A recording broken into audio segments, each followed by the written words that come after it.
ಎಲ್ಲ ನನ್ನ ಆತ್ಮೀಯ ವೀಕ್ಷಕರಿಗೆ ನಮಸ್ಕಾರಗಳು. ಎಲ್ಲರೂ ಹೇಗಿದ್ದೀರಾ, ಚೆನ್ನಾಗಿದ್ದೀರಾ ಅಂತ ಭಾವಿಸಿದ್ದೇನೆ. ಇವತ್ತಿನ ವಿಡಿಯೋದಲ್ಲಿ ಒಂದು ಚರ್ಮರೋಗ ನಿವಾರಣೆಯ ಪುಣ್ಯಕ್ಷೇತ್ರದ ಬಗ್ಗೆ ಮಾಹಿತಿ ತಿಳಿಸ್ಕೊಡ್ತೀನಿ. ವಿಡಿಯೋನ ಎಲ್ಲೂ ಸ್ಕಿಪ್ ಮಾಡದೆ ಕೊನೆ ತನಕ ನೋಡಿ. ಯಾರೆಲ್ಲ ವಿಡಿಯೋ ನೋಡ್ತಾ ಇದ್ದೀರಾ ಈ ವಿಡಿಯೋಗೆ ಒಂದು ಲೈಕ್ ಮಾಡಿ, ಸಪೋರ್ಟ್ ಮಾಡಿ. ಹೊಸಬ್ರು ವಿಡಿಯೋ ನೋಡ್ತಾ ಇದ್ದರೆ ನಮ್ಮ ಚಾನೆಲ್ ಸಬ್ಸ್ಕ್ರೈಬ್ ಆಗಿಲ್ಲ ಅಂದರೆ ಸಬ್ಸ್ಕ್ರೈಬ್ ಮಾಡ್ಕೊಳ್ಳಿ. ಕರ್ನಾಟಕದ ಮಂಡ್ಯ ಜಿಲ್ಲೆ ಮಳವಳ್ಳಿ ತಾಲೂಕು ಕಲ್ಲುವೀರನಹಳ್ಳಿ ಗ್ರಾಮದ ಮತಿತಳೇಶ್ವರ ದೇವಸ್ಥಾನ. ಮತಿತಳೇಶ್ವರ ಎಂಬ ಹೆಸರು ಬರೋಕ್ಕೆ ಒಂದು ರೋಚಕ ಕಥೆ ಇದೆ. ನಾವು ಮಲೆಮಹದೇಶ್ವರ ಬೆಟ್ಟದಿಂದ ಬರೋ ತನಕ ನಮ್ಮ ಫ್ಯಾಮಿಲಿ ಮೆಂಬರ್ಸ್ ಎಲ್ಲ ಸ್ನಾನ ಎಲ್ಲ ಮುಗಿಸಿ ಅಡುಗೆ ಮಾಡೋಕ್ಕೆ ರೆಡಿ ಮಾಡ್ತಾಯಿದ್ರು. ನಂತರ ನಾವು ಬಂದು ಮೊದಲು ತೀರ್ಥಕೊಳಕ್ಕೆ ಹೋಗಿ 3 ಸಲ ತಲೆ ಮೇಲೆ ನೀರು ಹಾಕ್ಕೊಂಡ್ವಿ. ನಾವು ಈ ಪುಣ್ಯಕ್ಷೇತ್ರಕ್ಕೆ ಬಂದಾಗ ಮೊದಲು ನಾವು ತೀರ್ಥಕೊಳದಲ್ಲಿ ನೀರು ಹಾಕೋಬೇಕು. ಇದು ಸಂಪ್ರದಾಯವಾಗಿದೆ. ತೀರ್ಥಕೊಳದಲ್ಲಿ ತಲೆ ಮೇಲೆ ನೀರು ಹಾಕ್ಕೊಂಡು ಉರುಳು ಸೇವೆ ಮಾಡೋದ್ರಿಂದ ನಾಗದೋಷಗಳಾಗಿರ್ಬೋದು, ಈ ಅನೇಕ ಚರ್ಮ ರೋಗಗಳ ನಿವಾರಣೆಗೆ ಪರಿಹಾರ ಸಿಗುತ್ತದೆ.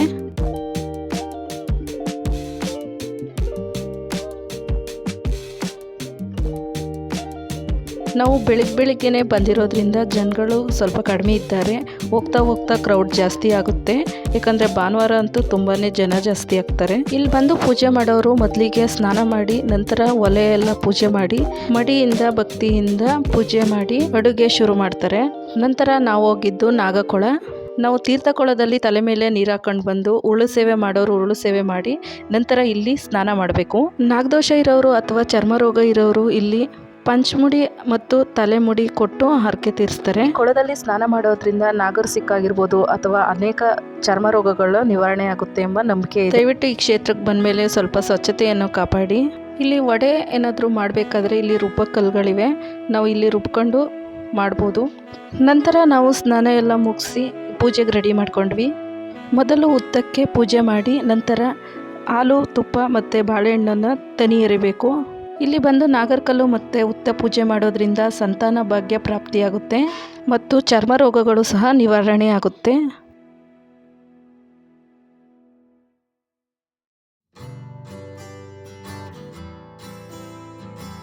ಈ ದೇವಾಲಯಕ್ಕೆ ಮತ್ತಿತಾಳೇಶ್ವರ ಎಂದು ಹೆಸರು ಬರೋಕ್ಕೆ ಒಂದು ರೋಚಕ ಕಥೆ ಇದೆ. ಋಷಿ ಮುನಿಗಳು ಈ ಮತ್ತಿ ಮರದ ಕೆಳಗೆ ತಪಸ್ಸು ಮಾಡ್ತಾ ಇರ್ತಾರೆ. ನಂತರ ಅಲ್ಲಿ ಐಕ್ಯವಾಗುತ್ತಾರೆ. ನಂತರ ಅವರ ಸುತ್ತ ಹುತ್ತ ಬೆಳೆಯುವುದಕ್ಕೆ ಶುರುವಾಗುತ್ತೆ. ಎಲ್ಲ ಹಸುಗಳು ಇಲ್ಲಿ ಮೇಯಲು ಬಂದಾಗ ಒಂದು ಹಸು ಹೋಗಿ ಆ ಹುತ್ತದ ಮೇಲೆ ಹಾಲನ್ನು ಕರೆಯುತ್ತಿರುತ್ತದೆ. ಹಸು ಬಂದು ಮನೆಯಲ್ಲಿ ಹಾಲು ಕೊಡದಿದ್ದಾಗ ಮಾಲೀಕನಿಗೆ ಅನುಮಾನಗೊಳ್ಳುತ್ತದೆ. ನಂತರ ಹಸುವಿನ ಮಾಲಕ ಹಸುವನ್ನು ಹಿಂಬಾಲಿಸುತ್ತಾರೆ. ಅದಕ್ಕೆ ಹಾಲು ಕೊಡುತ್ತಿದ್ದ ಹಸುವನ್ನು ನೋಡಿ ಆಶ್ಚರ್ಯಗೊಳ್ಳುತ್ತಾರೆ. ನಂತರ ಮಾಲೀಕನ ಕನಸಲ್ಲಿ ದೇವರು ಪ್ರತ್ಯಕ್ಷರಾಗಿ ನಾನು ನೆಲೆಗೊಂಡಿದ್ದೇನೆ, ದೇವಾಲಯವನ್ನು ನಿರ್ಮಿಸಿ ಎಂದು ಹೇಳುತ್ತಾರೆ. ಆವಾಗ ಸುತ್ತಮುತ್ತಲಿನ ಗ್ರಾಮದವರು ಬಂದು ಆ ಕಲ್ಯಾಣಿಯಲ್ಲಿ ನೀರನ್ನು ತೆಗೆದು ಹುತ್ತವನ್ನು ಕರಗಿಸುತ್ತಾರೆ. ಆವಾಗ ಶಿವಲಿಂಗವು ಮೂಡಿ ಬಂದಿರುತ್ತದೆ. ನಂತರ ಗ್ರಾಮದವರು ಈ ದೇವಾಲಯವನ್ನು ನಿರ್ಮಿಸುತ್ತಾರೆ. ಋಷಿಮುನಿಗಳು ಮತ್ತಿ ಮರದ ಕೆಳಗೆ ತಪಸ್ಸು ಮಾಡುತ್ತಿದ್ದರಿಂದ ಆ ಕ್ಷೇತ್ರಕ್ಕೆ ಮತ್ತಿತಳೇಶ್ವರ ಎಂಬ ಹೆಸರು ಬಂತು. ಈ ಕ್ಷೇತ್ರವು ವೈದ್ಯರ ಲೋಕಕ್ಕೆ ಸವಾಲಾಗಿದೆ. ಕೆಲವೊಂದು ಸಮಸ್ಯೆಗಳು ಆಸ್ಪತ್ರೆಗೆ ಹೋಗದೇನೆ ಇಲ್ಲಿ ಬಂದು ಗುಣಮುಖರಾಗಿದ್ದಾರೆ. ಇಲ್ಲಿ ಸಿಗುವ ಮತ್ತಿ ಮರದ ತೊಗಟೆ ಮತ್ತು ಹುತ್ತದ ಮಣ್ಣು ಚರ್ಮ ರೋಗಕ್ಕೆ ರಾಮಬಾಣವಾಗಿದೆ. ಈ ಮರವೇ ಮತ್ತಿ ಮರ. ಮತ್ತಿ ಮರದ ತೊಗಟೆ ಮತ್ತು ಹುತ್ತದ ಮಣ್ಣನ್ನು ಅರ್ಚಕರು ಕೊಡುತ್ತಾರೆ ಮತ್ತು ಈ ದೇವಾಲಯದ ಮುಂದೆ ಅಂಗಡಿಗಳಲ್ಲೂ ಸಿಗುತ್ತದೆ. ಯಾವ ರೀತಿ ಬಳಸಬೇಕು ಅಂತ ಅವರೇ ಹೇಳಿಕೊಡುತ್ತಾರೆ. ಸಂತಾನ ಇಲ್ಲದವರಿಗೂ ಕೂಡ ಇಲ್ಲಿ ಅರ್ಚಕರು ಪ್ರಸಾದ ಕೊಡುತ್ತಾರೆ. ಈ ಕ್ಷೇತ್ರದಲ್ಲಿ ಗುರುವಾರ ಮತ್ತು ಭಾನುವಾರ ಪೂಜೆ ಇರುತ್ತೆ. ಹಲವಾರು ಕಡೆಗಳಿಂದ ಈ ಕ್ಷೇತ್ರಕ್ಕೆ ಭೇಟಿ ಕೊಡುತ್ತಾರೆ. ಸಾಮಾನ್ಯವಾಗಿ ಈ ಕ್ಷೇತ್ರಕ್ಕೆ ಬರೋರೆಲ್ಲ ಉಪವಾಸ ಇದ್ದು ಬಂದು ಪೂಜೆ ಮಾಡುತ್ತಾರೆ. ನಾಗದೋಷ ಇರೋರು, ಚರ್ಮರೋಗ ಇರೋರು ಇಲ್ಲಿ ಒಂದೊತ್ತಿದ್ದು ಉಪವಾಸ ಬಿಡೋದ್ರಿಂದ ತುಂಬಾ ಒಳ್ಳೆಯದು. ಉಪವಾಸ ಇದ್ದವರು 3 ಥರದಲ್ಲಿ ಉಪವಾಸ ಬಿಡುತ್ತಾರೆ. ಜಾಸ್ತಿ ಸಮಸ್ಯೆ ಇರುವಂಥವರು ನೆಲದ ಮೇಲೆ ಉಪವಾಸ ಬಿಡುತ್ತಾರೆ. ಇನ್ನು ಕೆಲವರು ಕಲ್ಲಿನ ಮೇಲೆ ಉಪವಾಸ ಬಿಡುತ್ತಾರೆ. ಇನ್ನು ಕೆಲವರು ಬಾಳೆ ಎಲೆ ಮೇಲೆ ಉಪವಾಸ ಬಿಡುತ್ತಾರೆ.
ಕುತ್ಕೊಳ್ಳಿ ಅಮ್ಮ ಕಟ್ಟಿ ಎತ್ ಬಿಡ್ಬೇಕಾವ ಸ್ವಲ್ಪ.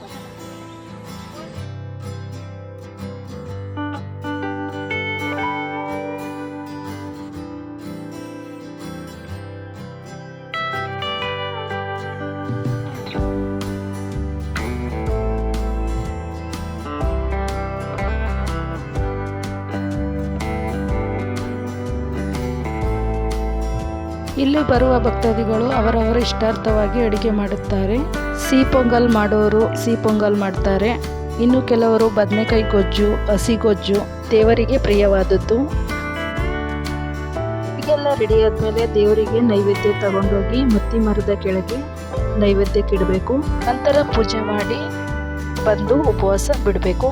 ಈ ಕ್ಷೇತ್ರಕ್ಕೆ ಭೇಟಿ ಕೊಟ್ಟಿದ್ದರೆ ನೀವು ಕಮೆಂಟ್ ಬಾಕ್ಸ್ನಲ್ಲಿ ನಿಮ್ಮ ಅನಿಸಿಕೆ ಅಭಿಪ್ರಾಯಗಳನ್ನು ತಿಳಿಸಿ.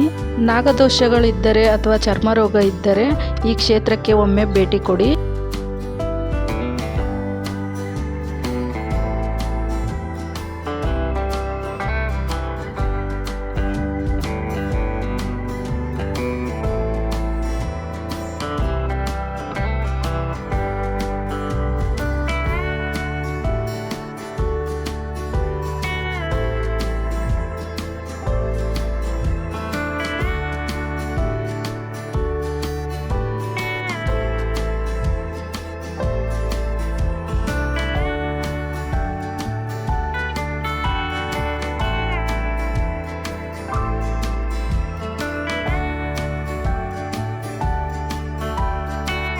ಎಲ್ಲರಿಗೂ ಶುಭವಾಗಲಿ. ಯಾರೆಲ್ಲ ನನ್ನ ವಿಡಿಯೋನ ಕೊನೆ ತನಕ ನೋಡುತ್ತೀರಾ ಅವರಿಗೆ ತುಂಬು ಹೃದಯದ ಧನ್ಯವಾದಗಳು.